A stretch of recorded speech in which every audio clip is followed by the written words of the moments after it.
السلام عليكم ورحمة الله وبركاته. الحمد لله رب العالمين والصلاة والسلام على أشرف الأنبياء والمرسلين وعلى آله وأصحابه ومن تبعهم ودعا بدعوتهم إلى يوم الدين. أما بعد، أعوذ بالله من الشيطان الرجيم. بسم الله الرحمن الرحيم. والذين يكنزون الذهب والفضة ولا ينفقونها في سبيل الله فبشرهم بعذاب أليم يوم يحمى عليها في نار جهنم فتكوى بها جباههم وجنوبهم وظهورهم هذا ما كنزتم لأنفسكم فذوقوا ما كنتم تكنزون. صدق الله العظيم.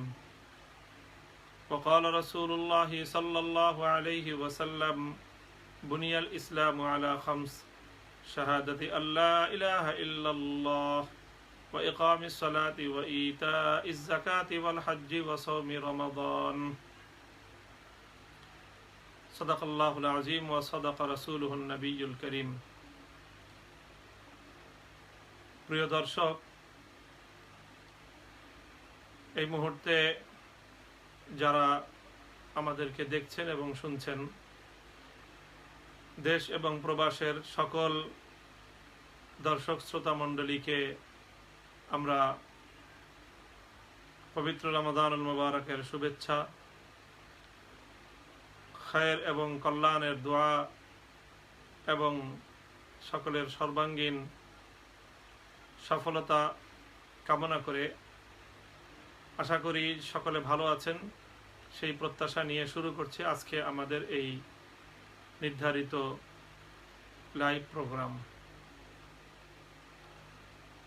প্রিয় দর্শক, আমরা আল্লাহ পাক রব্বুল আলামিনের পক্ষ থেকে আমাদের দোরগোড়ায় আমাদের কাছে যে এক মহান নেয়ামত আগমন করেছিল, রমাদানুল মুবারক, সেই রমাদান কিন্তু তার অর্ধেক পথ অতিক্রম করে ঠিক এখন মধ্য রমজানে আমরা অবস্থান করছি। আজকে 15তম সালাতুত তারাবিহ আমরা আদায় করলাম, অর্থাৎ ইতিমধ্যে আমাদের মাঝ থেকে রমাদানুল মুবারকের অর্ধেক সময় বিদায় নিল। যদি আল্লাহ রাব্বুল আলামিন আমাদেরকে সহি সালামতে রাখেন, সুস্থ স্বাভাবিক রাখেন, তাহলে হয়তো আরো 14 অথবা 15টি সিয়াম রোজা আমরা পালন করতে পারবো, আরো 15টি দিন আমরা পাবো পবিত্র রমাদানুল মুবারকের।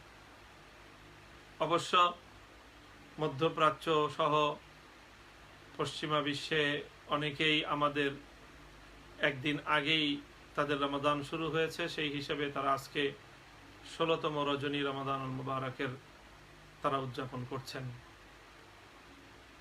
তো প্রিয় দর্শক, আমরা এখন রমাদানুল মুবারকের যেই সময়টাতে রয়েছি, তো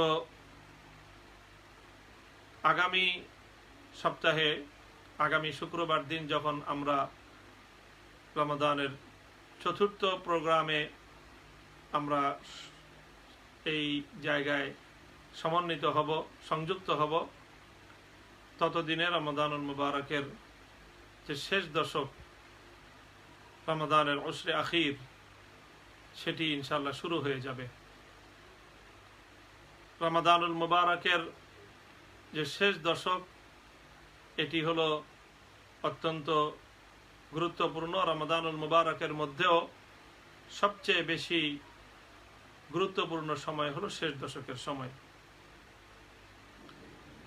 তো শেষ দশকের সময়কে সামনে রেখে রমাদানুল মুবারকের এই পর্যায়ে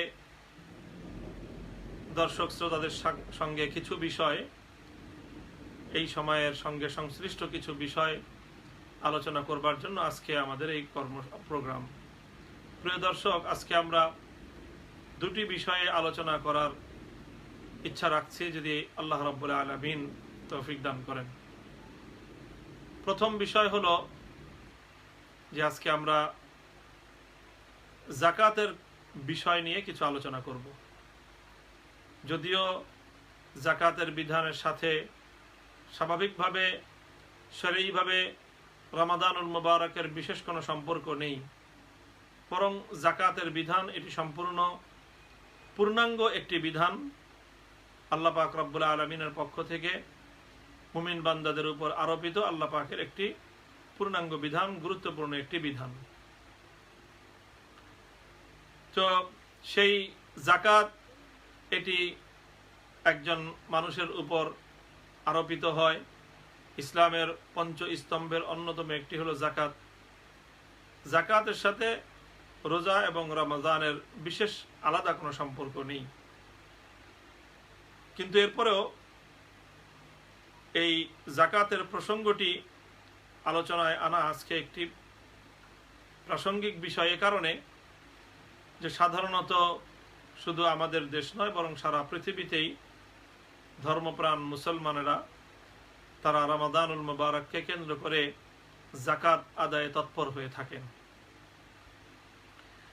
রমাদানুল মুবারকে যাকাত আদায় করবার বিশেষ কোনো তাৎপর্য আমার জানা নেই, তবে স্বাভাবিকভাবে মানুষ রমজানুল মুবারকে বেশি বেশি নেক আমলের প্রতি উদ্বুদ্ধ হয়। রমাদানুল মুবারক এটি নেক আমলের মাস, যে কোনো নেক আমল করলে রমাদানে বিশেষ সওয়াব এবং বাড়তি একটা ফজিলত পাওয়া যায়, এই ধরনের একটা প্রত্যাশা নিয়েই মানুষ রমাদানুল মুবারকে যাকাতের যে আমল, যাকাতের যে বিধান সেটি পালন করে থাকে। তো যাই হোক, তো আমরা যাকাত সম্পর্কে কিছু আলোচনা করব আজকে ইনশাআল্লাহ। আর দ্বিতীয় আরেকটি বিষয় আজকে আমাদের আলোচনায় থাকবে, সেটি হলো রমাদানের শেষ দশকের গুরুত্বপূর্ণ একটি শরঈ বিধান, অর্থাৎ ইতিকাফের বিধান। তো এই দুটি বিষয় আমরা আজকে আলোচনার প্রয়াস পাবো ইনশাআল্লাহ। আল্লাহু তৌফিক। প্রিয় দর্শক, যাকাত যেমনটি শুরুতেই আমি বলেছি, রসুল সাল্লাল্লাহু আলাইহি ওয়াসাল্লামের হাদিসের উদ্ধৃতি দিয়ে আল্লাহ রসুল সাল্লাল্লাহু আলাইহি ওয়াসাল্লাম বলেছেন যে বুনিয়াল ইসলাম আলা খামস, আল্লাহ পাক রব্বুল আলামিনের পক্ষ থেকে ইসলামকে 5টি ভিত্তির উপর প্রতিষ্ঠিত করা হয়েছে। একটা হলো তাওহীদ এবং রিসালাতের সাক্ষ্য, সালাত আদায় করা, নামাজ কায়েম করা, যাকাত আদায় করা, হজ্জে বাইতুল্লাহ করা এবং রমাদানের সিয়াম পালন করা। আল্লাহ রাব্বুল আলামিন কোরআনে পাকের মধ্যে প্রায় 32টি জায়গায় নামাজের, সালাতের সাথে যাকাতের আলোচনা সংযুক্ত করেছেন। এছাড়াও কোরআনে পাকের আরো অনেক জায়গায় যাকাতের বিধান রয়েছে। সালাত তথা নামাজ এটি যেরকম মুসলমানের, একজন মুমিনের তার জন্য শারীরিক ইবাদত, অর্থাৎ তাকে দৈহিকভাবে সুস্থ, স্বাভাবিক এবং দৈহিক সুস্থতার সাথে সম্পৃক্ত ইবাদত হলো একজন মানুষের সালাত, ঠিক তদ্রূপ একজন মুমিনের অর্থনৈতিক সঙ্গতির সাথে সম্পৃক্ত হলো যাকাতের ইবাদত। এই জন্য সালাত হলো যে ইবাদতুল বাদান, আর যাকাত হলো ইবাদতুল মাল, সম্পদের সঙ্গে সংশ্লিষ্ট ইবাদত হলো যাকাত। তো যাকাত এটি অত্যন্ত গুরুত্বপূর্ণ একটি ইবাদত। কোরআনে পাকের মধ্যে আল্লাহ পাক রব্বুল আলামিন বলেছেন যে যারা যাকাত আদায় করবে, যারা যাকাত দিবে, আল্লাহ পাক রব্বুল আলামিন এর মাধ্যমে তাদের সম্পদের মধ্যে আল্লাহ বৃদ্ধি দান করবেন, বরকত দান করবেন। কোরআনে পাকে সূরা রুমে আল্লাহ পাক কত না সুন্দর বলেছেন, ওয়ামা আতাইতুম মির রিবাল লিয়ারবু ফি আমওয়ালিন নাসি ফালা ইয়ারবু ইনদাল্লাহ ওয়ামা আতাইতুম মিন যাকাতিন তুরিদুনা ওয়াজহাল্লাহি ফাউলাইকা হুমুল মুদঈফুন। আল্লাহ বলেন যে তোমরা মানুষের কাছে সুদের উপর যে টাকা দাও, যাতে সেই টাকা সুদের উপর বৃদ্ধি পায়, ফালা ইয়ারবু ইনদাল্লাহ, আল্লাহ বলেন যে বাহ্যিক তোমাদের দৃষ্টিতে সম্পদ বৃদ্ধি পেলেও আল্লাহ পাক রব্বুল আলামিনের নিকট সুদের মাধ্যমে সম্পদ বাড়ে না। আর ওয়ামা আতাইতুম মিন যাকাতিন তুরিদুনা ওয়াজহাল্লাহ, যদি তোমরা আল্লাহর সন্তুষ্টির উদ্দেশ্যে যাকাত দাও, ফাউলাইকা হুমুল মুদঈফুন, যারা যাকাত দিয়ে থাকে তারা জাকাতের মাধ্যমে তাদের নিজেদের সম্পদ বৃদ্ধি করে থাকে। জাকাত এটি অত্যন্ত মুমিনের জন্য উপকারী একটি ইবাদত। জাকাত শব্দের অর্থ, জাকাতের যে আরবি ভাষার যে শব্দগ্রাম, এটার যে আবিধানিকভাবে জাকাতের মধ্যে দুটি অর্থ নিহিত রয়েছে। এক নম্বর অর্থ হলো আন-নুমা, বৃদ্ধি পাওয়া। আরেকটি হলো আজ-জাকা, অর্থ হলো আত-তুহুর, পবিত্রতা। জাকাতের মধ্যে শাব্দিক অর্থের মধ্যে দুটি বিষয় রয়েছে, বৃদ্ধি পাওয়া এবং পবিত্রতা। তো মূলত আল্লাহ পাক রব্বুল আলামিন মুমিনের এই সম্পদ থেকে জাকাত আদায় করাকে জাকাতের নামের দ্বারা নামকরণ করেছেন। এর মধ্যে এই দুটি তাৎপর্যই নিহিত রয়েছে। একটা হলো জাকাতের মাধ্যমে সম্পদ বৃদ্ধি পায়। শব্দটাই কোরআনের যে পরিভাষা, ইসলামের যে পরিভাষা, সেই পরিভাষা আমাদেরকে বলছে যে যারা জাকাত দান করবে তাদের জাকাতের দ্বারা তাদের সম্পদ বৃদ্ধি পাবে, সম্পদ বাড়বে। যদিও আমি আর আপনি খালি চোখে দেখি যে জাকাত দিলে তো সম্পদ কমে যাচ্ছে, কিন্তু আল্লাহ বলছেন যে না, ওমা আতাইতুম মিন যাকাতিন তুরিদুনা ওয়াজহাল্লাহ ফাউলাইকা হুমুল মুযইফুন। তোমরা যারা আল্লাহকে সন্তুষ্ট করবার জন্য জাকাত দাও, তারা জাকাতের দ্বারা তাদের সম্পদ কমে না, বরং জাকাতের দ্বারা তাদের সম্পদ বৃদ্ধি পায়। কিভাবে বৃদ্ধি পায়? আল্লাহ পাক রব্বুল আলামিন জাকাতের মাধ্যমে সম্পদের মধ্যে বরকত দান করেন। বরকতের অর্থ হলো যে স্বল্প সম্পদের দ্বারা সেই প্রয়োজন পূরণ হয়, সেই কাজ হয় যেটা বহু সম্পদের দ্বারা হওয়া সম্ভব ছিল না। এটি আল্লাহ পাকের কুদরত। তাহলে এক নম্বর হলো যে জাকাতের দ্বারা সম্পদ বৃদ্ধি পায়। জাকাত শব্দের অর্থই হলো বৃদ্ধি পাওয়া। আল্লাহ পাক রব্বুল আলামিন এই বিধানকে, শরীয়তের এই গুরুত্বপূর্ণ ফরজ বিধানকে জাকাতের দ্বারা নামকরণ করেছেন এদিকে ইঙ্গিত করবার জন্য যে তোমরা এই বিধান যদি আদায় করো তাহলে এর মাধ্যমে আল্লাহ পাক রব্বুল আলামিন তোমাদের জাকাতের দ্বারা তোমাদের সম্পদে আল্লাহ বৃদ্ধি দান করবেন, প্রবৃদ্ধি আসবে। জাকাতের দ্বিতীয় অর্থ হলো যে এটি এর মধ্যে পবিত্রতার অর্থ রয়েছে। পবিত্রতার অর্থ নিহিত রয়েছে। এর দ্বারা এই বিষয়ের দিকে ইঙ্গিত করা হচ্ছে যে যারা জাকাত দান করবে, জাকাত আদায় করবার মাধ্যমে তাদের সম্পদ পবিত্র হবে, সম্পদ পবিত্র হবে। যদি জাকাত আদায় না করা হয় তাহলে সম্পদ অপবিত্র হবে। পবিত্রতার অপবিত্রতার অর্থ হলো যে জাকাত দেওয়ার মাধ্যমে একজন মুমিনের সম্পদ, যে সম্পদটা তার কাছে অবশিষ্ট থেকে যায়, সেটা ফ্রেশ এবং সম্পূর্ণ, সেটা নিষ্কলুষ এবং সেটা সম্পূর্ণরূপে পবিত্র একটি সম্পদ তার জন্য অবশিষ্ট থাকে। আল্লাহ না করুন যদি কোনো ব্যক্তি জাকাত তার উপর ফরজ হওয়ার পরেও সে যদি জাকাত আদায় না করে, তাহলে জাকাতের যেই সম্পদটা তার সম্পদের মধ্যে রয়ে গেল, জাকাতের যে অংশটা তার সম্পদের মধ্যে থেকে গেল, এতে জাকাতের সেই সম্পদটুকু যেটা তার জন্য দিয়ে দেওয়া, অভাবী দরিদ্রের কাছে পৌঁছে দেওয়া তার দায়িত্ব ছিল, সে দায়িত্ব সে পালন না করবার কারণে তাদের সম্পদটুকু তার মধ্যে, তার অবশিষ্ট সম্পদকে অপবিত্র করে ফেলবে। এটা হলো একটা ভাইরাসের মতো। যদি এই সম্পদটুকু কেউ গরিবের কাছে দিয়ে না দেয়, জাকাতের যে প্রাপ্য তার কাছে যদি পৌঁছে না দেয়, বরং এই সম্পদটা যদি সে কুক্ষিগত করে রাখে, তাহলে তার পূর্ণ সম্পদটাই এটা এক ধরনের ভাইরাসে আক্রান্ত হবে। এটা মারাত্মক দূষিত একটা সম্পদে পরিণত হবে। এই সম্পদ তার ইহকাল এবং পরকালের জীবনে অভিশাপ ডেকে আনবে।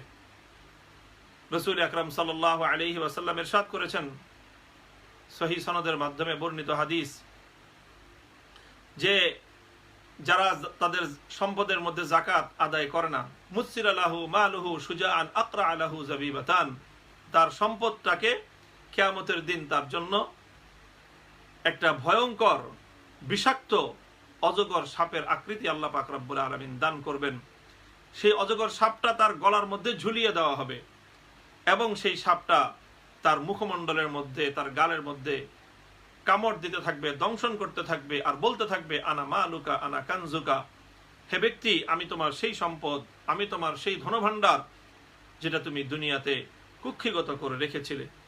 এরপর রাসূল সাল্লাল্লাহু আলাইহি ওয়াসাল্লাম কোরআনে পাকের সেই আয়াত তেলাওয়াত করলেন, ওয়াল্লাযীনা ইয়াকনিজুনা আয-যাহাবা ওয়াল ফিদ্দাতা ওয়া লা ইউনফিকুনাহা ফী সাবিলিল্লাহি ফাবাশশিরহুম বিআযাবিন আলীম। আল্লাহ বলছেন যে যারা ইয়াকনিজুনা আয-যাহাবা ওয়াল ফিদ্দা, যারা স্বর্ণ রূপা এটা জমিয়ে রাখে, এটাকে কুক্ষিগত করে রাখে, ওয়া লা ইউনফিকুনাহা ফী সাবিলিল্লাহ, এবং এখান থেকে তার যে আল্লাহর রাস্তায় দেওয়ার যে বাধ্যবাধকতা, সেই বাধ্যবাধকতার অনুসারে সেটার যাকাত আদায় করে না, আল্লাহ বলছেন ফাবাশশিরহুম বিআযাবিন আলীম, হে নবী আপনি তাদেরকে ভয়াবহ শাস্তির সংবাদ দান করেন।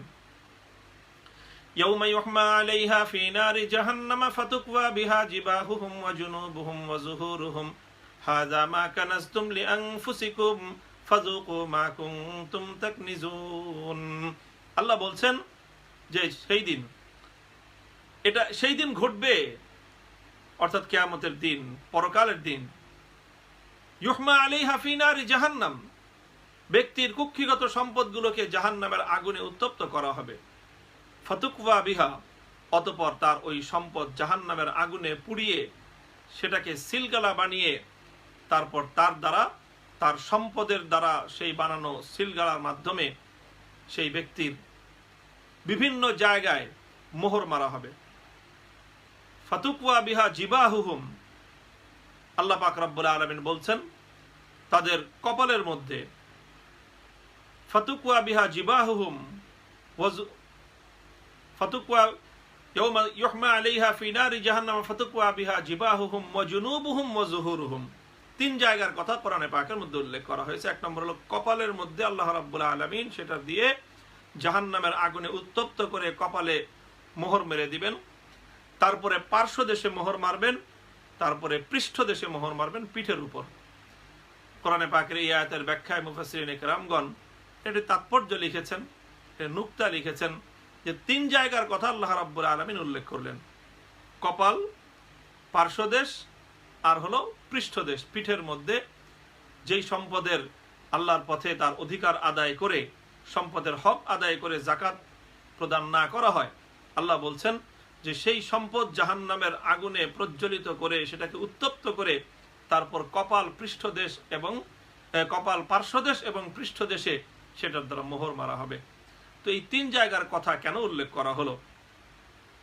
তো এর একটি এই তাৎপর্য, এর একটি হিকমত বয়ান করা হয়েছে এমন যে যখন আসলে যারা সম্পদশালী, আল্লাহ রাব্বুল আলামিন যাদেরকে সম্পদের মালিকানা দিয়েছেন, যখন দরিদ্র মানুষ তাদের কাছে নিজেদের অধিকার চাইতে যায়, সম্পদের অধিকার চাইতে যায়, যাকাত এটা তো ধনীর সম্পদের মধ্যে গরিবের অধিকার। গরিব যখন তার অধিকার তার কাছে চাইতে যায়, বলে যে ভাই আমার যাকাতটা আমাকে দিয়ে দাও, তখন যারা যাকাত আদায় না করে তারা বখিল, ওয়াল্লাযীনা ইয়াবখালুনা বিমা আতাহুমুল্লাহু মিন ফাদলিহি, তারা আল্লাহর দেওয়া সম্পদের মধ্যে তারা কৃপণতা করে, বখিল। সেই কৃপণেরা তখন করে কি? তখন এইভাবে দরিদ্র মানুষের তার কাছে যাকাত চাওয়ার কারণে প্রথমে সে বিরক্ত হয়, এবং এই বিরক্তির কারণে তার কপালের মধ্যে একটা বিরক্তির ভাঁজ পড়ে যায়। সে কপালের চামড়া কুঁচকে তার দিকে বিরক্তির দৃষ্টিতে তাকায়। এটা হলো তার মধ্যে প্রথম প্রতিক্রিয়া হয়। দ্বিতীয় প্রতিক্রিয়া হয়, এরপরেও যদি বলতে থাকে যে ভাইয়া আমাকে যাকাত দেন, বাবা আমাকে যাকাত দেন, আম্মাকেও যাকাত দেন, এরকম যখন চাইতে থাকে দরিদ্র, তো প্রথমে বিরক্ত হয়, কপালে ভাঁজ পড়ে যায়।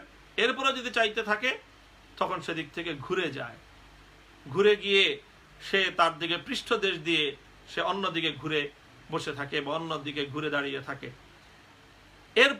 এরপরেও যদি চাইতে থাকে তখন তার মধ্যে চূড়ান্ত বিরক্তির প্রকাশ ঘটে হলো এই যে সে তার দিকে পৃষ্ঠদেশ দিয়ে পিঠ দেখিয়ে সে অন্যদিকে ঘুরে চলে যায়, গরিবের অধিকার তাকে দেয় না। তো এই যে কপালে বিরক্তির ভাঁজ পড়লো, তারপর তার থেকে ঘুরে অন্যদিকে ফিরে তাকালো, তারপরে বিরক্তির শেষ মাত্রায় এসে তার দিকে পিঠ দিয়ে চলে গেল, আল্লাহ পাক রব্বুল আলামিন কিয়ামতের দিন এই আচরণগুলোর প্রতিটির প্রতিদান এভাবেই দিবেন যেই সম্পদের ভালোবাসায়, যেই সম্পদের লালসায় যেই সম্পদের আকর্ষণে তুমি দরিদ্রকে উপেক্ষা করেছ, অবহেলা করেছ, তার প্রাপ্যতাকে বুঝিয়ে দাওনি, তোমার কপালে ভাঁজ পড়েছিল, আমি আল্লাহ রাব্বুল আলামিন আজকে তোমার সেই কুক্ষিগত করা তোমার ভালোবাসার সেই সম্পদ দিয়ে তোমার কপালের মধ্যে জাহান্নামের আগুনের সিলমোহর মেরে দেব, তোমার পৃষ্ঠদেশের সিলমোহর মেরে দিব। তুমি তারপরে যাকে দেখে তুমি ঘুরে দাঁড়িয়েছিলে, তোমার পার্শ্ব দেশে আমি মোহর মেরে দেব। নাউযুবিল্লাহি মিন যালিকা ওয়াইয়াযুবিল্লাহ। আল্লাহ পাক রব্বুল আলামিন আমাদের সকলকে এই ধরনের পরিণাম থেকে হেফাজত করেন। প্রিয় দর্শক, বলছিলাম তাহলে যাকাত যদি না দেওয়া হয় তাহলে এই হলো পরকালীন তার পরিণাম। আর ইহকালীন পরিণামও হলো এটা যে যাকাত যদি আদায় না করা হয়, যাকাতের সম্পদগুলো যদি তার কাছ থেকে তার সম্পদ থেকে যদি যাকাতের অংশটুকু এটাকে যদি মুক্ত না করা হয়, এটাকে যদি গরিবকে দিয়ে না দেওয়া হয়, বরং গরিবের এই সম্পদটুকু যদি ধনীর সম্পদের মধ্যে থেকে যায়, তাহলে ওই সম্পদটুকু এটা একটা দূষিত জার্ম হিসাবে তার সম্পদের মধ্যে অবস্থান করে এবং পূর্ণ সম্পদটাকেই এটাকে দূষিত করে দেয়। তো কাজে এই জন্য নিজের সম্পদকে যদি আমরা পবিত্র রাখতে চাই, নিজের সম্পদকে যদি আমরা দূষণমুক্ত রাখতে চাই, আমাদের সম্পদকে যদি আমরা পিওর এবং খাঁটি রাখতে চাই, তাহলে আমাদেরকে অবশ্যই আমাদের সম্পদ থেকে যাকাত আদায় করে দিতে হবে। আল্লাহ রাব্বুল আলামিন আমাদের সকলকে এভাবে যাকাত আদায় করবার এবং যাকাতের বিধান পালন করার তৌফিক দান করেন। প্রিয় দর্শক, যাকাত এর মৌলিক যে গুরুত্ব তাৎপর্য সম্পর্কে আমরা কিছু কথা আলোচনা করলাম। এখন আমরা যাকাতের কিছু বিধান নিয়ে আলোচনা করব, যে একজন মানুষের উপর বা কার উপর যাকাত ফরজ হবে, যাকাত কার উপর ফরজ হয়। তো যাকাত ফরজ হবে কার উপর, এই বিষয়টি আমাদেরকে বুঝবার জন্য প্রথমে এই যাকাতের মানুষের যে সম্পদ থাকে সেই সম্পদের কিছু ক্লাসিফিকেশন আছে, কিছু ধরন রয়েছে, সম্পদের সেই প্রকারভেদগুলো আমাদেরকে বুঝতে হবে। তো একজন মুমিন, একজন বালেগ মানে সাবালক, বয়প্রাপ্ত, যাকে শরীয়তের পরিভাষায় বালেগ বলা হয়, তো এই ধরনের বালেগ ব্যক্তি যখন তার মালিকানায় কিছু সম্পদ অর্জন করবে, কিছু সম্পদ বলতে শরীয়তের মধ্যে 4 ক্যাটাগরির সম্পদকে এখানে অন্তর্ভুক্ত করা হয়েছে। প্রথম সম্পদ হলো তার কাছে যদি স্বর্ণ রূপা থাকে, স্বর্ণ এবং রূপা, এটা হলো 1 নম্বর। দ্বিতীয় হলো যদি নগদ ক্যাশ বা ক্যাপিটাল, নগদ ক্যাশ যদি থাকে, নগদ ক্যাশ সেটা নিজের হাতে টাকা থাকুক অথবা ব্যাংকে ডিপোজিট থাকুক অথবা কোনো বন্ডস ক্রয় করা থাকুক, যেই বন্ডসের বিপরীতে ক্যাশ রয়েছে। তো এইভাবে দ্বিতীয় আইটেম হলো যে তার কাছে যদি নগদ ক্যাশ থাকে।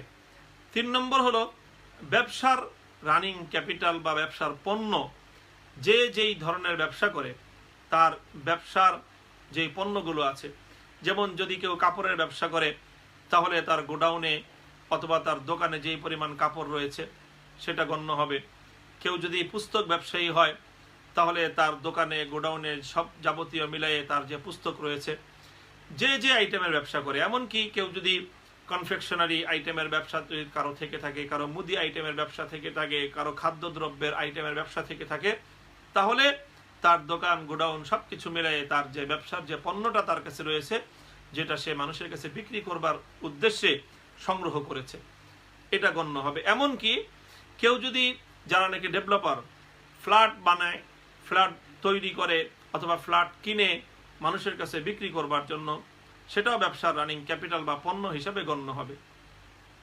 এমনকি যারা হাউজিং বিজনেস করে, হাউজিং বিজনেসের যে হাউজিং এর প্লটগুলো থাকে, জায়গাগুলো যেগুলো মানুষের কাছে সেল করবার উদ্দেশ্যেই কেনা হয়েছে, সংগ্রহ করা হয়েছে, প্রস্তুত করা হয়েছে, প্লটিং করা হয়েছে, এগুলো এই সবগুলো ব্যবসার পণ্যের মধ্যে গণ্য হবে।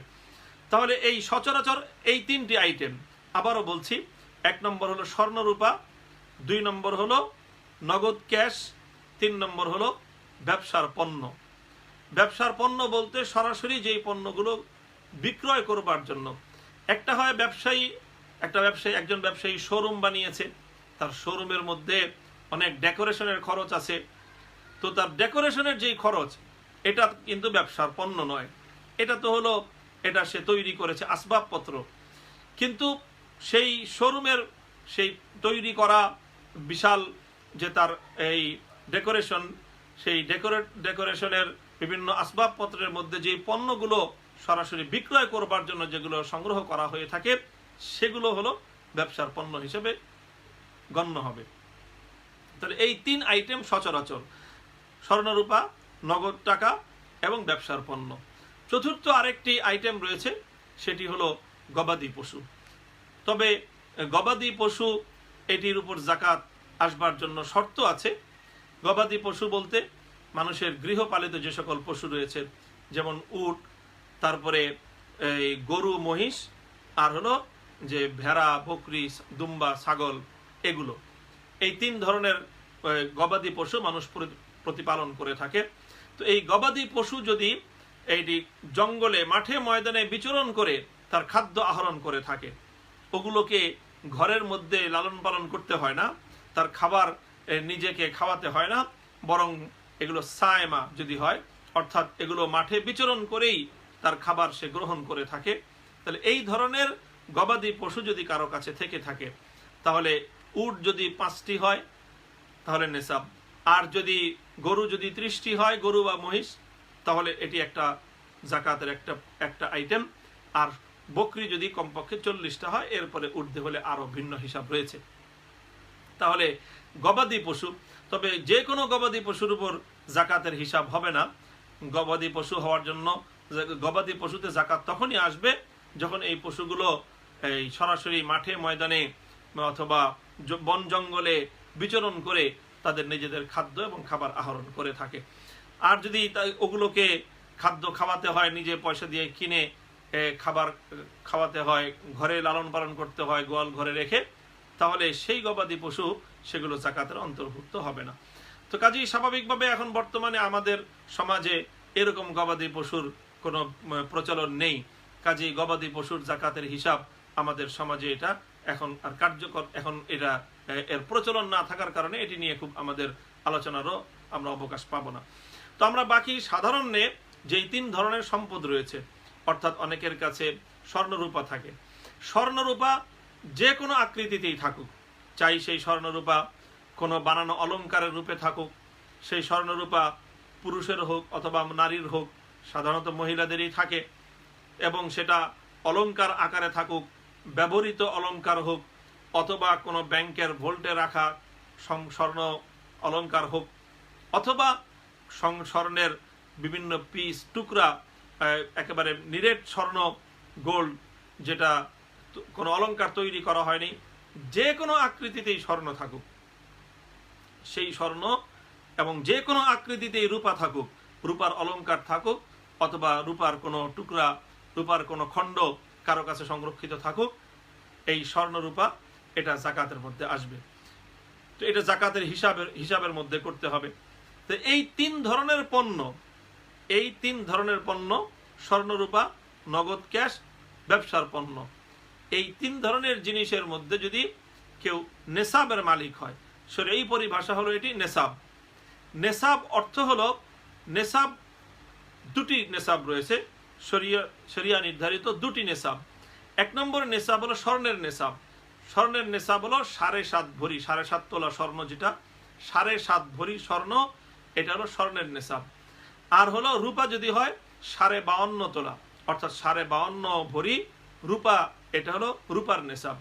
কোন ব্যক্তির কাছে যদি 7.5 ভরি স্বর্ণ থাকে অথবা 52.5 ভরি রৌপ্য থাকে, তাহলে সে হলো সাহেবে নিসাব, তাকে বলা হয়, অর্থাৎ সে নিসাবের অধিকারী। এখন যদি স্বর্ণরূপা নাই, টাকা থাকে, তাহলে কি পরিমাণ টাকা তার কাছে হলে নিসাব হবে? তাহলে টাকা এবং ব্যবসার পণ্য, এটাকে স্বর্ণ অথবা রূপা যে কোনো একটার মূল্যমানের সঙ্গে এটাকে মানদণ্ড হিসেবে সাব্যস্ত করতে হবে। নেশাব হলো, নেশাবের মানদণ্ড হলো স্বর্ণ এবং রূপা। তো 7.5 ভরি স্বর্ণের যেটা বাজার দর হয়, বর্তমানে বিভিন্ন ক্যারেটের স্বর্ণ হয়, আমাদের দেশে প্রচলিত 18, 20 এবং 22 ক্যারেট হয়, 24 ক্যারেটের স্বর্ণ আছে। 24 ক্যারেটের স্বর্ণ বর্তমান বাজার দরে 54,000 প্লাস, আর 22 ক্যারেট ইত্যাদি, আর সনাতন যে স্বর্ণ ইত্যাদি, এগুলো 50,000 প্লাস এটা হলো বর্তমান বাজার মূল্য। তো যদি আমরা 50,000 ধরে নেই, তাহলে 50,000 ধরলে তাহলে 7 ভরি স্বর্ণের মূল্য আসবে 3.5 লক্ষ টাকা, আর আধা ভরি স্বর্ণ আসবে হলো আরো 25,000 টাকা, সে হিসেবে 4.25 লক্ষ টাকা। এটা হলো স্বর্ণের মূল্যের নেশাব। আর যদি রৌপ্যের মূল্য হয়, তাহলে রৌপ্যের দাম বর্তমান বাজারে খুবই কম, 500 টাকারও কম, 494 টাকা মনে হয় রূপার মূল্য। সেই হিসাবে 52.5 ভরি রূপার মূল্য আসবে এই 25-26,000 টাকা। তো শরীয়তের বিধান হলো যে যদি তুমি স্বর্ণের অথবা রূপার যে কোনো একটির মূল্য মানে তোমার নগদ ক্যাশ এবং তোমার যে ব্যবসার পণ্য সেটিকে গণ্য করতে হবে। তাহলে এখন আমরা যদি স্বর্ণের মূল্যের সাথে হিসাব করি, তাহলে 4.25 লক্ষ টাকা হলো স্বর্ণের দাম হিসাবে নেশাব। আর যদি রূপার মূল্যে হিসাব করি, তাহলে 25-26,000 টাকা, এটা হলো বর্তমানে নেশাব। শরীয়তের বিধান হলো যেই নেশাব ধরলে দরিদ্র মানুষের কল্যাণ হয় সেটাই নেশাব ধরতে হবে।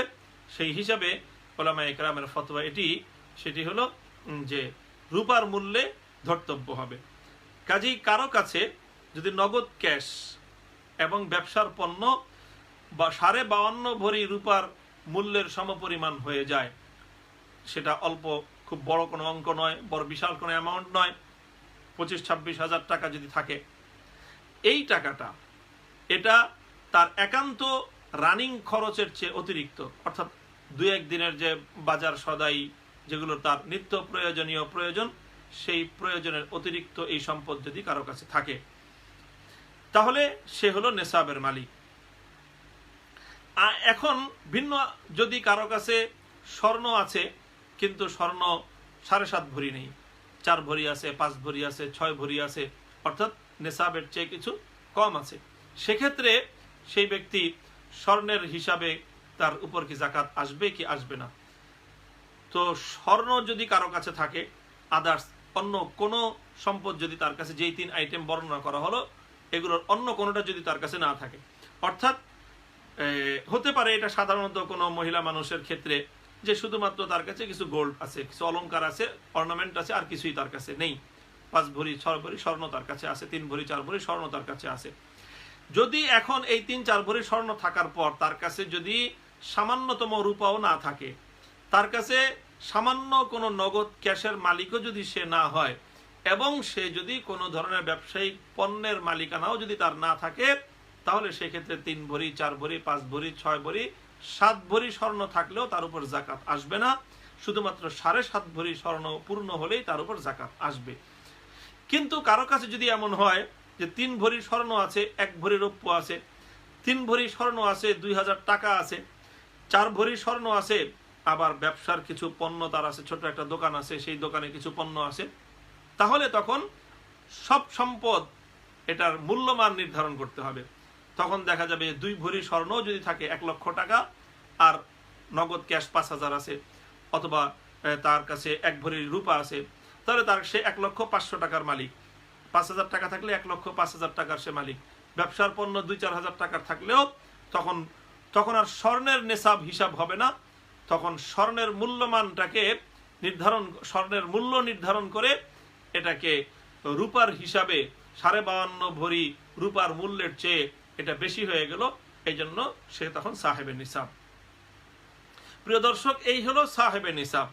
যদি কেউ নিসাবের মালিক হয়, তো শরীয়তের বিধান হলো একজন ব্যক্তি জীবনে প্রথমবারের মতো যখন সে এই নিসাবের মালিক হবে, জীবনে প্রথমবারের মতো একজন মুমিন ব্যক্তি যখন সে এই নিসাবের মালিক হবে, অর্থাৎ 52.5 ভরি রূপা, 7.5 ভরি স্বর্ণ, অথবা এর যে কোনো একটার মূল্যের, আমরা এখানে যে কোনো একটা বলতে স্বাভাবিকভাবে রূপার মূল্য কম হওয়ার কারণে আমরা রূপারটাই ধরে নিই, যে 52.5 ভরি রূপার মূল্যের, অর্থাৎ বর্তমান বাজার দরে 25-26 হাজার টাকার যদি কারো কাছে ক্যাশ থাকে, অথবা ব্যবসার পণ্য অধিকারী হয়ে যায় কেউ, তাহলে সে হলো নেশাবের মালিক হয়ে গেল। এখন বছরে সে যেই দিনেই নেশাবের মালিক হলো, যে কোনো দিন, সে যে কোনো বছরের যে কোনো টাইমে, তখন সেই দিন থেকে চন্দ্রবর্ষের হিসাবে 1 বছরের মাথায় তখন তার দ্বিতীয় 1 বছর যেদিন শেষ হবে, অর্থাৎ যদি কেউ গত বছর রমজানের 1 তারিখে ফর এক্সাম্পল ধরে নেই যে কেউ নেশাবের মালিক হলো, তখন চন্দ্রবর্ষের হিসাবে যখন তার উপরে একটা বছর অতিক্রান্ত হলো, দ্বিতীয় বছর রমজান মাস চলে আসলো, সেই রমজান মাসের 1 তারিখে দেখা হবে যে সে কি পরিমাণ সম্পদের মালিক আছে। যদি দ্বিতীয় বছর রমজান মাসের 1 তারিখে সে যদি নেশাবের মালিক থেকে থাকে, তাহলে এখন তাকে জাকাত আদায় করতে হবে। মধ্যখানে তার সম্পদ কমেছিল বেড়েছিল সেটার ধর্তব্য হবে না, বরং বছরের মাথায় গিয়ে সে কি পরিমাণ সম্পদের মালিক সেটাই শরীয়তের কাছে গণ্য হবে এবং সেটাই ক্যালকুলেট করতে হবে।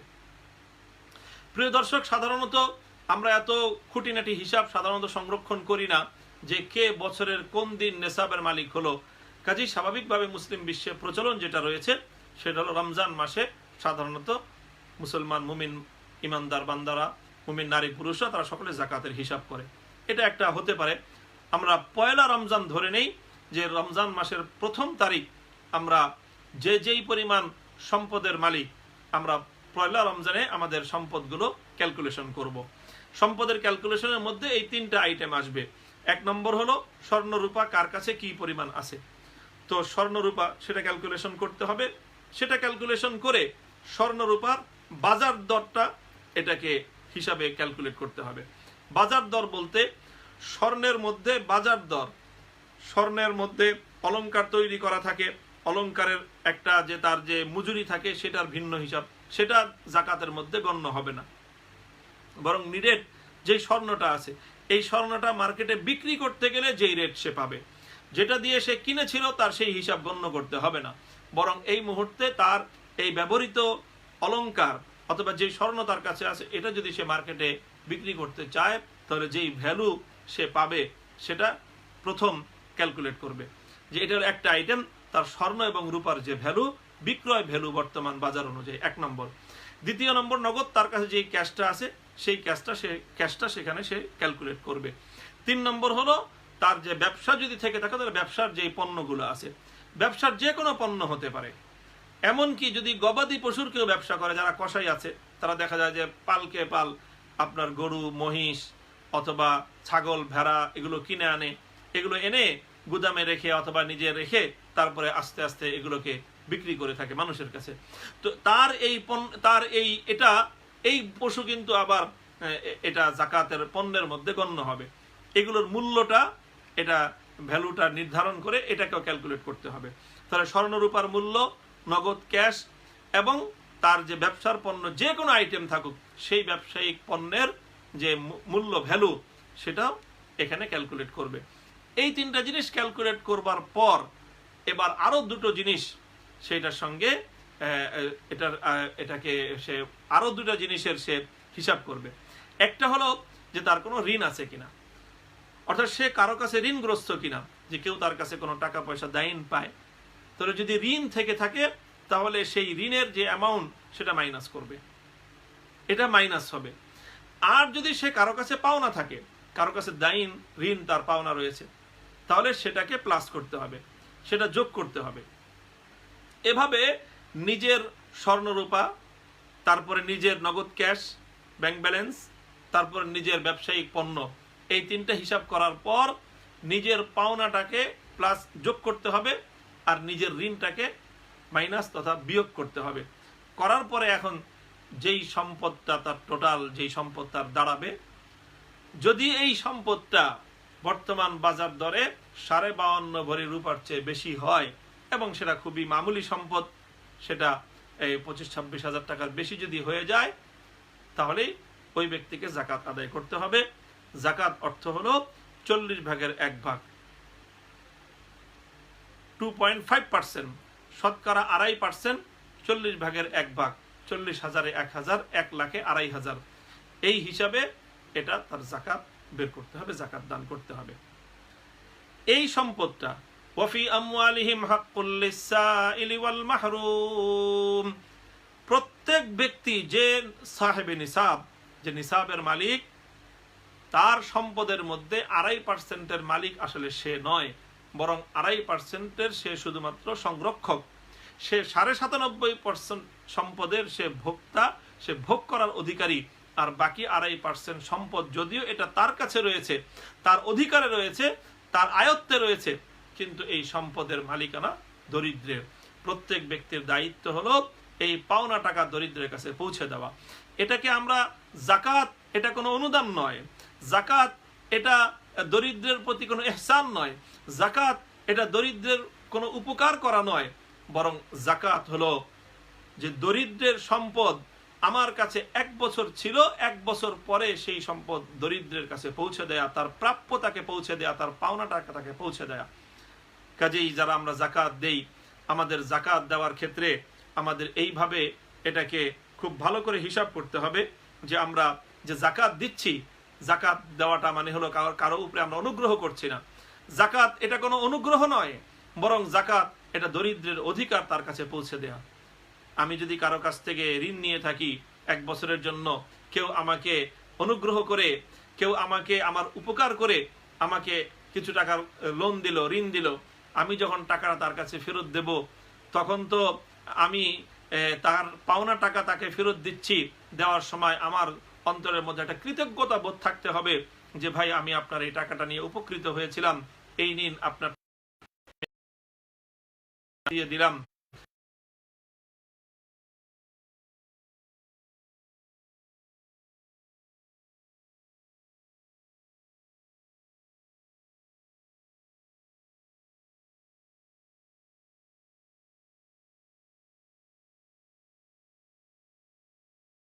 পৌঁছে দেওয়া উচিত। আজকে যাকাতের নামে যে সকল প্রহসনগুলো করা হয়ে থাকে, যাকাতের নামে বিশাল বিশাল মানুষের ভিড় জমানো হয়ে থাকে, যাকাত দেওয়ার কথা বলে হাজার,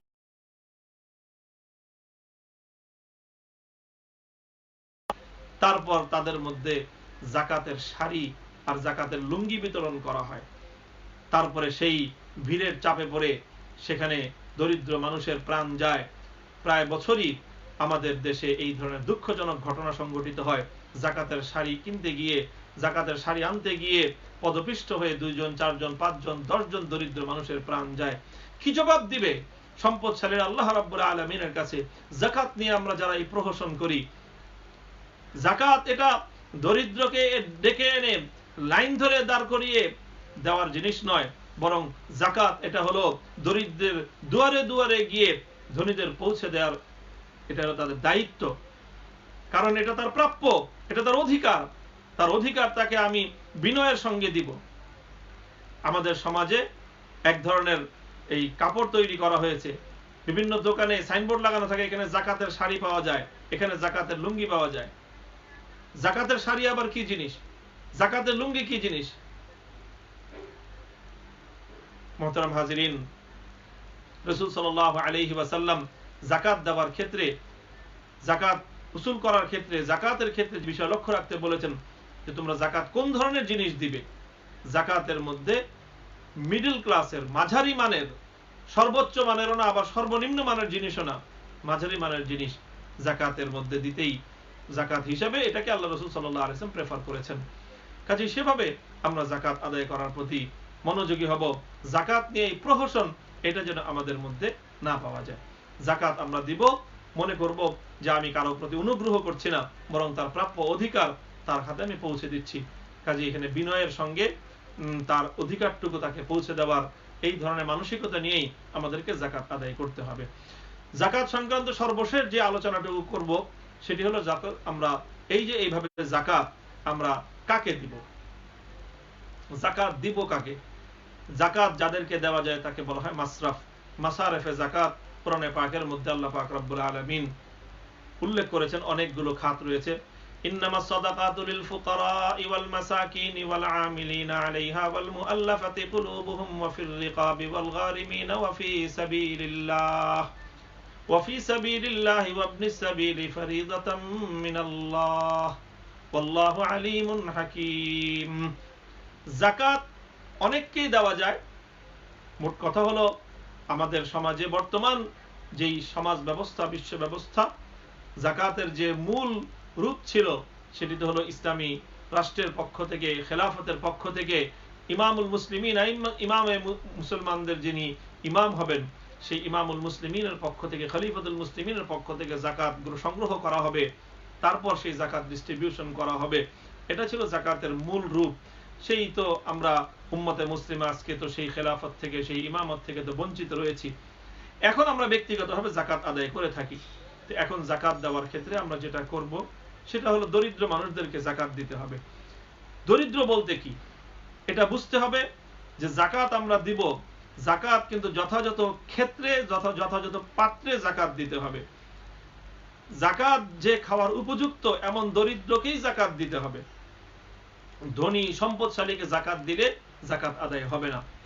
এখন দরিদ্রকে, দরিদ্রের মানদণ্ডটা কি? দরিদ্রের মানদণ্ড হলো যে ব্যক্তি নেসাবের মালিক নয় সে হলো দরিদ্র। যে ব্যক্তি নেসাবের মালিক নয় সে দরিদ্র। অর্থাৎ ইতিপূর্বে আমরা নেসাবের ব্যাখ্যা দিয়েছি, বিশ্লেষণ করেছি। সেই নেসাবের চেয়ে কম পরিমাণ সম্পদ যার রয়েছে সে হলো দরিদ্র। তবে যাকাত দেওয়ার নেসাব একটা আর যাকাত খাওয়ার যে নেসাব এটার মধ্যে একটু পার্থক্য রয়েছে। যে ব্যক্তি যাকাত যার উপর ফরজ হয়েছে সে নিজে যাকাত খেতে পারবে না। যে নেসাবের মালিক সে যাকাত খেতে পারবে না, সে যাকাতের উপযুক্ত নয়। নেসাবের মালিক হলে তো যাকাত দিতে হয়। যাকাত নেওয়ার জন্য শুধু নেসাবের মালিক না হওয়াই যথেষ্ট নয়, বরং যাকাত খাওয়ার উপযুক্ত ওই ব্যক্তি যেই ব্যক্তি নিজের একান্ত প্রয়োজনের বাইরে কোন আসবাবপত্র, ব্যবহার্য কোন আসবাবপত্রেরও যে মালিক নয় সেই হলো কেবলমাত্র যাকাত খাওয়ার উপযুক্ত। সুতরাং কোন ব্যক্তি যদি এমন হয় যে তার পরিধেয় বস্ত্র প্রয়োজনের অতিরিক্ত কিছু আছে, ঘরের আসবাবপত্র প্রয়োজনের অতিরিক্ত কিছু আছে, তার জায়গা জমি সেটাও প্রয়োজনের অতিরিক্ত কোনো জায়গা জমি তার রয়েছে, প্রয়োজন তার যেটা তার জীবন জীবিকা চালানোর জন্য, যেমন জীবন জীবিকার জন্য বসবাসের একটা ঘরের প্রয়োজন, 3 সেট কাপড়ের প্রয়োজন। শরীয়ত ইসলাম একজন ব্যক্তির 3 জোড়া কাপড়কে তার একান্ত প্রয়োজন বলে সাব্যস্ত করেছে। চতুর্থ সেট কাপড় থাকলে সেটাকে তার একান্ত প্রয়োজনের চেয়ে বাড়তি এবং অতিরিক্ত হিসেবে গণ্য করেছে। তাহলে বসবাসের জন্য একটা ঘর, পরিধানের জন্য 3 জোড়া কাপড়, আর হলো ঘরের প্রয়োজনীয় আসবাবপত্র। ঘরের প্রয়োজনের অতিরিক্ত যে সমস্ত আসবাব রয়েছে, যে সমস্ত আসবাবের প্রয়োজন না হলেও, যে সমস্ত আসবাব না হলেও চলে, টেলিভিশন না হলেও চলে, তারপরে ঘরের সৌন্দর্য বর্ধনের জন্য শোকেস না হলেও চলে, একটা আলমারি, একটা আলনা, সামান্য কিছু আসবাব নিত্য প্রয়োজনীয় হলেই চলে।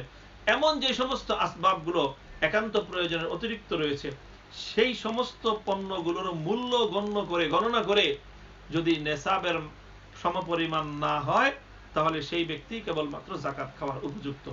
প্রিয় দর্শক, আমাদের সমাজে আমরা যাদেরকে যাকাত দিয়ে থাকি এক্ষেত্রে অনেক সতর্কতা আমাদের অবলম্বন করা উচিত। অনেক মানুষ তো শোনা যায় যে ভিক্ষুক ভিক্ষা করে ঢাকার শহরে, কিন্তু দেশের বাড়িতে বিপুল পরিমাণ সম্পদ, ব্যাংকে তার অনেক বড় অ্যামাউন্টে সে ডিপোজিট করে রেখেছে। তো এই ধরনের মানুষকে যাকাত আদায় হবে না। তবে হ্যাঁ, যাকাতের ক্ষেত্রে আমরা যারা যাকাত দাতা, সে যদি ভালো মোটামুটি তার যতটুকু সম্ভব যাচাই বাছাই করে একজনকে যাকাত দিয়েছে, এখন প্রকৃত পক্ষে সেই লোক যদি যাকাত খাওয়ার উপযুক্ত না হয় তাহলে যাচাই বাছাই করে দেওয়ার কারণে যাকাত দাতার যাকাত আদায় হয়ে যাবে। তবে যে যাকাত খাওয়ার উপযুক্ত না তার জন্য সেই সম্পদ ভক্ষণ করা এটি হালাল হবে না। কাজে আমরা সেদিকে লক্ষ্য রাখি যে আমরা তাদেরকে যাকাত দিব। যাকাতের সম্পদ কোনো অমুসলিমকে দেওয়া যায় না। যাকাতের সম্পদ মুসলিমকে দিতে হবে। কোনো কাদিয়ানিকেও যাকাতের সম্পদ দেওয়া যাবে না। কোনো শিয়া যারা কুফরি বিশ্বাসের, শিয়াদের মধ্যে অধিকাংশ অনেকেই আছে যারা কুফরি বিশ্বাসে বিশ্বাসী, সেই ধরনের ব্যক্তিদেরকেও যাকাত দেওয়ার ক্ষেত্রে সতর্কতা অবলম্বন করার বিষয় রয়েছে। কাজে এই বিষয়গুলো আমাদেরকে স্মরণ রাখতে হবে, বুঝতে হবে।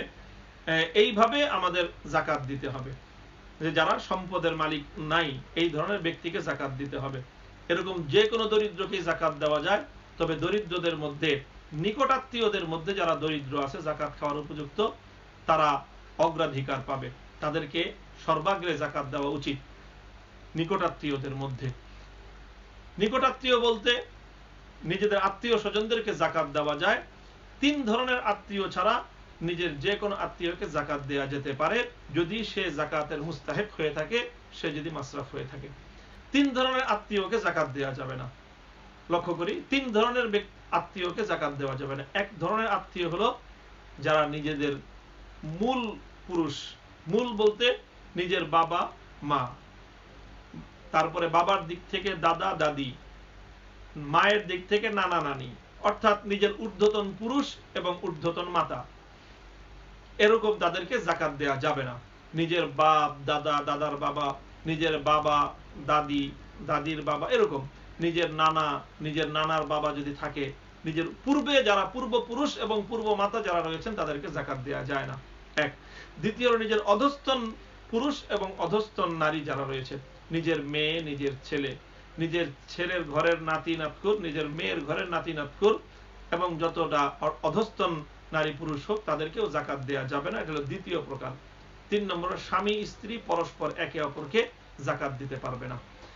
এছাড়া এই 3 আত্মীয়তা ছাড়া নিজের ভাই যদি দরিদ্র হয়ে থাকে, নিজের বোন যদি দরিদ্র হয়ে থাকে, ভাইয়ের সন্তানরা যদি দরিদ্র হয়ে থাকে, বোনের সন্তানরা যদি দরিদ্র হয়ে থাকে, নিজের মামা, নিজের খালা, নিজের চাচা, নিজের ফুফু, নিজের চাচাতো ভাই, নিজের খালাতো ভাই, এই ধরনের নিকটাত্মীয় রক্তের সম্পর্কের যারা, তারা যদি প্রকৃত অর্থেই দরিদ্র হয়ে থাকে, জাকাত ভক্ষণ করার যদি তারা মুস্তাহিক হয়ে থাকে, তাহলে এই ধরনের দরিদ্রদেরকে জাকাত দেওয়াটা এটা উত্তম। এই ধরনের আপনজনদেরকে জাকাত দেওয়ার ক্ষেত্রে এটা বলে দেওয়ার প্রয়োজন নেই যে আমি আপনাকে জাকাত দিচ্ছি। এটা জাকাত অনেক সময় অনেক মানুষ আত্মমর্যাদার কারণে জাকাত নিতে তারা রাজি হবেন না। মামাকে, নিজের চাচাকে, নিজের চাচাতো ভাইকে, এমনকি নিজের আপন ভাই অথবা বোনকে যদি জাকাত দেওয়া হয় তাহলে তারা এটা সংকোচ বোধ করতে পারে যে জাকাত নিবে না। সেজন্য জাকাত দেওয়ার ক্ষেত্রে এটা বলে দেওয়ার প্রয়োজন নাই যে বোন বা ভাই, চাচা, মামা, আমি আপনাকে জাকাতের সম্পদ দিচ্ছি, এটা বলে দেওয়ার দরকার নেই। বরং সেই সম্পদটা যে কোনো ভাবে তাকে গিফট বলে, উপহার বলে, হাদিয়া বলে, অথবা যে কোনো পণ্য ক্রয় করে তার প্রয়োজন যেটা পূরণ হবে, কোনো কাপড় চোপড়, খাদ্য দ্রব্য ইত্যাদি কিনে সেটাও তাকে হস্তান্তর করা যেতে পারে। তবে তাকে হস্তান্তর করতে হবে, মালিকানা তাকে হস্তান্তর করতে হবে, তাহলে জাকাত আদায় হয়ে যাবে। তাহলে জাকাত দেওয়া প্রথম হলো দরিদ্র আত্মীয় স্বজনরা হলো সর্বাগ্রে তারা অধিকার রাখে। দ্বিতীয় হলো পাড়া প্রতিবেশীদের মধ্যে যদি কেউ দরিদ্র হয়ে থাকে যে জাকাতের মুস্তাহিক, তাদেরকে দেওয়া। আর এরপরে হলো যে জাকাত ব্যবস্থার উপর বর্তমান আমাদের সমাজ ব্যবস্থায় যে একটা শিক্ষা ব্যবস্থা চলছে, এমনিতে জাতীয় শিক্ষা ব্যবস্থা সরকারিভাবে সরকারি ট্যাক্সের পয়সা দিয়ে চলে। আর আমাদের দেশে বর্তমানে পাক ভারত উপমহাদেশেই কওমি মাদ্রাসা নামে একটি জাতীয় শিক্ষা ব্যবস্থা আছে। সেই শিক্ষা ব্যবস্থা আল্লাহর দেওয়া ট্যাক্সের পয়সা। একটা হলো সরকারের ট্যাক্সের পয়সায় চলে আমাদের সাধারণ শিক্ষা ব্যবস্থা, আর কওমি মাদ্রাসা শিক্ষাটা এটা সরকারি ট্যাক্সের পয়সা দিয়ে পরিচালিত হয় না, বিভিন্ন নানাবিধ যুক্তিসঙ্গত কারণেই। এজন্য এই কওমি মাদ্রাসাগুলোর প্রচুর পরিমাণ দরিদ্র অসহায় জাকাতের উপযুক্ত ব্যক্তিদেরকে লিল্লাহ ফান্ড থেকে তাদেরকে পরিপালন করা হয়, তাদের খাদ্য, বস্ত্র, বাসস্থানের তাদের যাবতীয় আয়োজন করা হয়, তাদের খাদ্য, তাদের প্রয়োজন পূরণের ব্যবস্থা করা হয়। এই জন্য কওমি মাদ্রাসাগুলো লিল্লাহ ফান্ড জাকাতের অন্যতম একটা উপযুক্ত খাত। কাজে এই ক্ষেত্রে আমরা এভাবে জাকাত ডিস্ট্রিবিউশন করব, আমরা জাকাত প্রদান করব। প্রত্যেক ব্যক্তি জাকাতের টাকা যেভাবে আমি দীর্ঘ আলোচনার মাধ্যমে উপস্থাপন করলাম, ক্যালকুলেশন করে করে আমরা ইনশাআল্লাহ সেভাবে জাকাত আদায় করতে আমরা সচেষ্ট হব ইনশাআল্লাহ। আল্লাহ পাক রব্বুল আলামিন আমাদের সকলকে তৌফিক দান করেন। প্রিয় দর্শক, এই ছিল আজকের আমাদের জাকাত সংক্রান্ত মৌলিক কিছু আলোকপাত। আমি আশা করি যে এই আলোচনার দ্বারা আমাদের জাকাতের অনেক বিষয়ই ইনশাআল্লাহ আমাদের সামনে পালন করার জন্য, আমল করার জন্য সহায়ক হবে। আল্লাহ সকলকে এই আমল করার তৌফিক দান করেন। আমরা লাইভের আরেকটি বিষয়, যেটি শুরুতেই বলেছিলাম যে আরেকটি বিষয় আমরা আলোচনা করব, খুব দীর্ঘ আলোচনা করার আর অবকাশ হয়তো আমরা পাবো না, আমাদের দীর্ঘ সময় হয়ে গিয়েছে। আজকের লাইভ প্রোগ্রামের দ্বিতীয় বিষয়টি অনেকটা সংক্ষিপ্ত আকারেই আমরা বলবো। যেহেতু আজকে জুমা, আবার ইনশাআল্লাহ আমাদের লাইভ পরবর্তী আলোচনা যেটি আগামী শুক্রবার আসতে আসতে ইনশাআল্লাহ রমজানের শেষ দশক শুরু হয়ে যাবে। প্রিয় দর্শক, রমজানের পূর্ণ সময়টাকে আল্লাহ পাক রব্বুল আলামিন এমন ভাবে বিন্যস্ত করেছেন, এই পূর্ণ রমজানের মধ্যে একটা গোল্ডেন মোমেন্ট রয়েছে, একটা গুরুত্বপূর্ণ সময় রয়েছে। গুরুত্বপূর্ণ সময়টা হলো লাইলাতুল কদর। আল্লাহ পাক রব্বুল আলামিন এই পূর্ণ রমজানের মধ্যে লাইলাতুল কদরকে অনেক অনেক বেশি সম্মানিত করেছেন, অনেক বেশি মহিমান্বিত করেছেন। লাইলাতুল কদরটা হলো পূর্ণ রমজানের মধ্যে, পূর্ণ রমজানই মহামূল্যবান, পূর্ণ রমজানই ইবাদতের মৌসুম, পূর্ণ রমজানই আল্লাহ পাক রব্বুল আলামিনের রহমত, মাগফিরাত এবং নাজাতের সময়। কিন্তু এর মধ্যেও লাইলাতুল কদরটা হলো অতিরিক্ত মূল্যবান। এটাকে আমরা দৃষ্টান্তের মাধ্যমে বলতে পারি, যেমন একটি গোল্ড, এটি স্বর্ণের একটা চেন, স্বর্ণের একটা হার এটা গলায় পরিধান করা হবে। খুব দৃষ্টিনন্দন মূল্যবান স্বর্ণের একটা হারের মধ্যখানে যদি একটা হীরকখণ্ড থাকে, হীরার যদি একটা লকেট থাকে, তাহলে স্বর্ণের একটা হারের মধ্যখানে একটা হীরার লকেট যেই মর্যাদা রাখে, পূর্ণ রমজান এটা এই পূর্ণ স্বর্ণালী সময়ের মধ্যখানে লাইলাতুল কদরটা হলো সেরকম মহামূল্যবান। লাইলাতুল কদর আল্লাহ পাক রব্বুল আলামিন উম্মতে মুহাম্মাদিয়ার জন্য এটাকে সহজ করে আল্লাহ স্পেসিফিক ভাবে এটাকে জানিয়ে দিয়েছেন যে এটা রমজানুল মুবারকের শেষ দশকের মধ্যে রয়েছে, শেষ দশকের এবং সেটা বেজর রাত্রিগুলোর মধ্যে থাকার সম্ভাবনাই প্রবল। 21, 23, 25, 27 এবং 29তম রাত, এই 5টি রাতের যে কোনো একটি রাত্রিতেই লাইলাতুল কদর থাকার সম্ভাবনা প্রবল রয়েছে। তো লাইলাতুল কদর শেষ দশকে রয়েছে। লাইলাতুল কদরটাকে যদি কেউ পরিপূর্ণভাবে ইবাদতের মধ্যে উদযাপন করতে চায়, তাহলে তার উপায় হলো শেষ দশকে ইতিকাফ করা। ইতিকাফ অর্থ হলো যে পুরুষের জন্য মসজিদের মধ্যে অবস্থান করা। ইতিকাফ 3 রকম হয়ে থাকে, একটা হলো ওয়াজিব ইতিকাফ, আর একটা সুন্নতে মুআক্কাদা ইতিকাফ, আর একটা নফল ইতিকাফ। ওয়াজিব ইতিকাফ হলো যদি কোনো ব্যক্তি এমন কোনো কারণে মান্যত করে, যদি যে এরকম করে যে এরকম অমুক কাজটা যদি আমার হয়, তাহলে নাযারতু আলাল্লাহ, আমি এরকম মান্যত করলাম যে আমি ইতিকাফ করব, তাহলে সেই ইতিকাফ করা তার জন্য ওয়াজিব হয়ে যায়। আর এরকম মান্যত না করলে তাহলে দ্বিতীয় প্রকার ইতিকাফ হলো সুন্নতে মুআক্কাদা। সুন্নতে মুআক্কাদা হলো রমজানের শেষ দশকের 10 দিন অথবা 9 দিন। 29 রমজান হলে 9 দিন, আর 30 রমজান হলে 10 দিন। এই 20 তারিখ গুরুবে শামসের, 19 রমজানের এই সূর্যাস্তের পর থেকেই একেবারে ঈদের চাঁদ ওঠা পর্যন্ত এই পূর্ণ সময়টা এটা ইতিকাফ করা সুন্নতে মুআক্কাদা আলাল কিফায়া। সুন্নতে মুআক্কাদা আলাল কিফায়া হলো যে সুন্নতে মুআক্কাদা এবং কিফায়া দুটি বিষয় এখানে। যে সুন্নতে মুআক্কাদা কিফায়া হলো যে যদি একান্ত প্রয়োজন ছাড়া ছেড়ে দেওয়া হয়, তাহলে এটা শরীয়তের দৃষ্টিতে এটা একটা এমন একটা কাজ হবে, নিন্দনীয় কাজ হবে, শরীয়তের দৃষ্টিতে নিন্দনীয় কাজ হবে এবং গুনাহ হবে। এটা হলো সুন্নতে মুআক্কাদা। সুন্নতে মুআক্কাদা একান্ত কোনো ওজর ছাড়া এটা পরিত্যাগ করা যায় না, পরিত্যাগ করলে গুনাহ হয়। এই হলো মুআক্কাদা। আর কিফায়া মানে হলো প্রত্যেক জনবসতি, প্রত্যেক এলাকার কিছু মানুষ যদি এই সুন্নতটা আদায় করে, তাহলে অন্য সকলের দায়িত্ব আদায় হয়ে যাবে, অন্যরা আর গুনাহগার হবে না।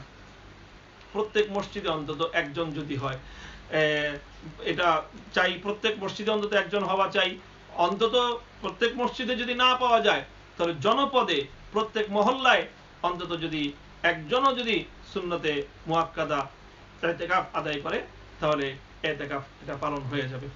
এটা হলো পুরুষের ইতিকাফ মসজিদে। আর একটা নফল ইতিকাফ, 3 নম্বর নফল ইতিকাফ। এটা বছরের যে কোনো সময়ের জন্য, অল্প মুহূর্তের জন্য কেউ যদি মসজিদে গেল, মসজিদে ঢুকবার সময় এই নিয়ত করলো যে আমি যতক্ষণ মসজিদে অবস্থান করব আমি ইতিকাফ করব, তাহলে নফল ইতিকাফ মসজিদে অবস্থান করার এবং ইতিকাফের সওয়াব তার আমলনামায় লেখা হবে। সে নামাজ পড়তে গেল অথবা মসজিদে অন্য কোনো কাজে, তালিমের জন্য, তেলাওয়াতের জন্য, জিকিরের জন্য গেল, কিন্তু মসজিদে সেই অবস্থানকালীন সময়টুকু যদি সে ইতিকাফের নিয়ত করে নেয়, তাহলে তার এটি নফল ইতিকাফ হবে।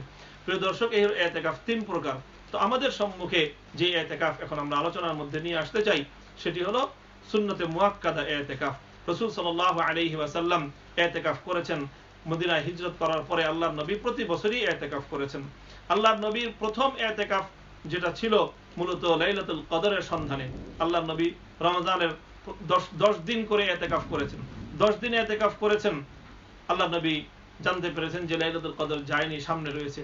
এভাবে 10 করে পূর্ণ রমাদানুল মুবারক আল্লাহর নবী 1 বছর, পূর্ণ 1 মাস ইতিকাফ করেছেন। কেন? লাইলাতুল কদরের সন্ধানে। যে লাইলাতুল কদরটা রমজানে আছে, কোন সময় আছে এটা জানা ছিল না।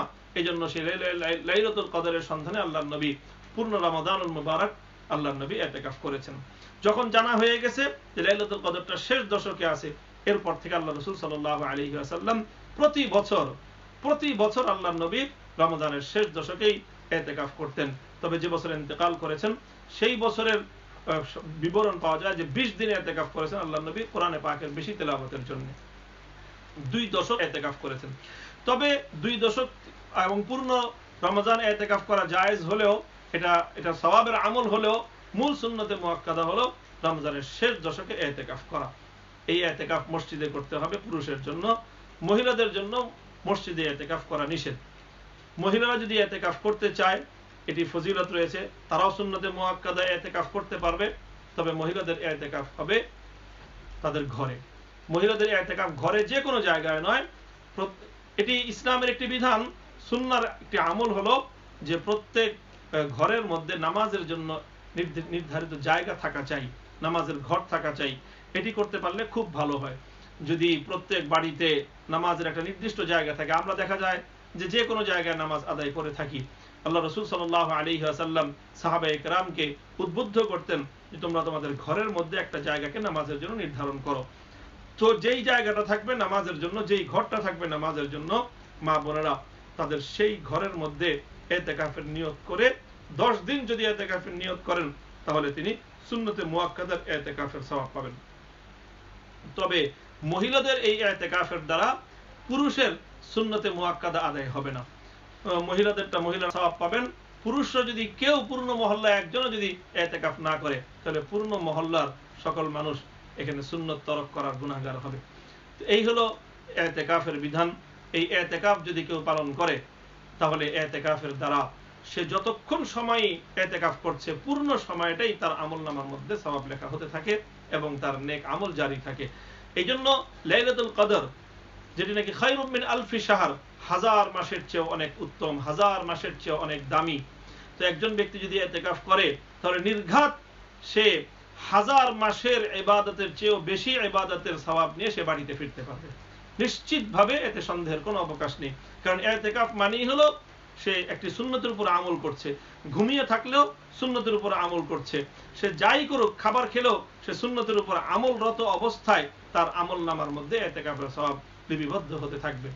এই জন্য প্রিয় দর্শক, রমজানুল মুবারকের গুরুত্বপূর্ণ ইবাদত হলো ইতিকাফ করা। এই জন্য আমরা পুরুষরা মসজিদে, নারীরা তাদের ঘরে নির্ধারিত নামাজের জায়গায় আমরা ইতিকাফের নিয়ত করি। ইতিকাফের যদি এখন থেকে আমরা হিম্মত করি, এখন থেকে যদি আমরা নিয়ত করি, তাহলে ইনশাআল্লাহ এটি সহজ হবে।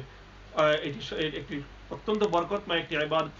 এই রমজানের শেষ দশক, রমজানের বিদায়ের সময়টায় নিজেকে বেশি বেশি ইবাদতের মধ্যে মশগুল রাখার, নিজেকে বেশি বেশি ইবাদতের মধ্যে লিপ্ত রাখার মোক্ষম উপায় হলো ইতিকাফ করা। তো আমরা এই ইতিকাফের নিয়ত করি। আল্লাহ পাক রব্বুল আলামিন আমাদের সকলকে তৌফিক দান করেন।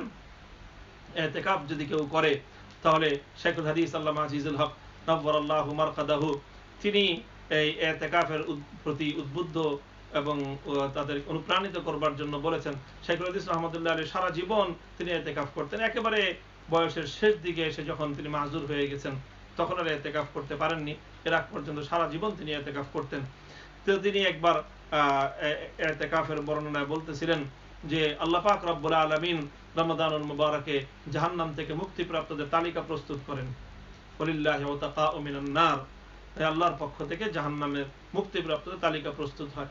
তো যারা ইতিকাফ করবে তারা তো আল্লাহর ঘরে এসে ঢুকে গেল। তো ইনশাআল্লাহ জাহান্নামের মুক্তিপ্রাপ্তদের তালিকা যদি যখন প্রস্তুত হবে, তো মুতাকিফিনদের নাম বাদ দিয়ে ইনশাআল্লাহ তালিকা হবে না। যারা ইতিকাফ করবে ইনশাআল্লাহ তারা জাহান্নাম থেকে মুক্তির বার্তা নিয়েই তারা ঘরে ফিরতে পারবে। তো আল্লাহ রাব্বুল আলামিন আমাদের সকলকে তৌফিক দান করেন।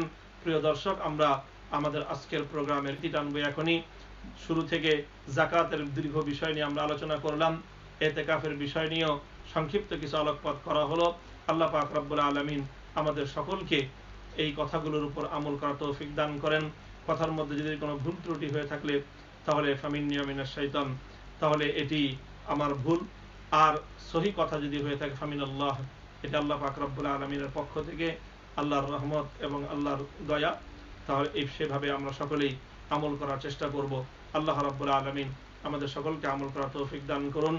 পরবর্তী শুক্রবার ইনশাআল্লাহ আবার রাত 10টায় দেখা হবে এই প্রোগ্রামে। আবার পরবর্তী এই শুক্রবারের সেই আলোচনায় আপনাদের সকলকে দাওয়াত রেখে, আর মঙ্গলবার দিন ইনশাআল্লাহ আমাদের যে প্রশ্নোত্তরের আপনার জিজ্ঞাসা নামক যেই নির্ধারিত কর্মসূচি রয়েছে সেই প্রোগ্রাম ইনশাআল্লাহ যথাসময়ে হবে। সকলের প্রতি আমন্ত্রণ রইল। সকলের কাছে দোয়া চেয়ে শেষ করছি, বিদায় নিচ্ছি। ওয়া আখিরু দাওয়ানা আলহামদুলিল্লাহি রাব্বিল আলামিন। ওয়াসসালামু আলাইকুম ওয়া রাহমাতুল্লাহ।